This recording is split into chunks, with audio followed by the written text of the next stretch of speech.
ঈশানী চ্যাটার্জি পরিণীতা সিরিয়ালে পারুল চরিত্রে অভিনয় করছেন।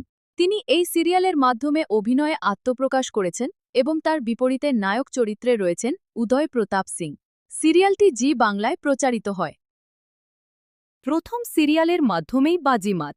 চেনেন কি পরিণীতা খ্যাত এই নতুন নায়িকাকে? চলুন 1 মিনিটে জেনে নেওয়া যাক ঈশানী চ্যাটার্জি সম্পর্কে কিছু দারুণ তথ্য। শিক্ষাগত যোগ্যতা।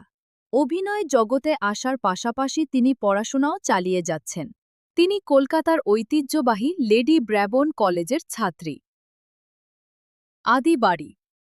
তিনি মূলত পশ্চিমবঙ্গের দুর্গাপুর শহরের মেয়ে, তবে অভিনয়ের সূত্রে বর্তমানে কলকাতায় থাকেন।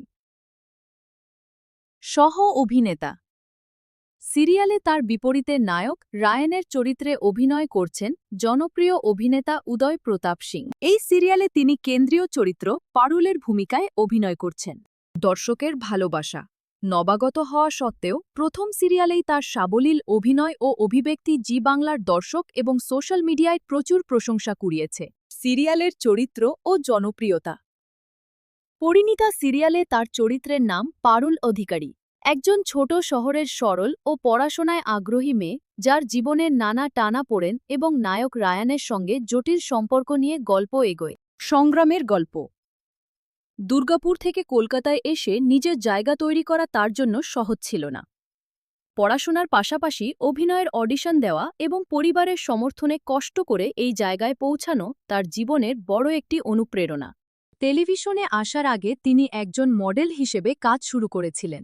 বিভিন্ন ফ্যাশন ফটোশ্যুট ও ব্র্যান্ডের বিজ্ঞাপনে তিনি কাজ করেছেন। ঈশানী চ্যাটার্জির অভিনয় আপনার কেমন লাগে? কমেন্ট করে অবশ্যই জানাবেন। ভিডিওটি ভালো লাগলে লাইক করুন এবং পরবর্তী এমন আরও ছোট বড় ধারাবাহিকের খবরের জন্য চ্যানেলটি সাবস্ক্রাইব করতে ভুলবেন না। দেখা হচ্ছে পরবর্তী ভিডিওতে।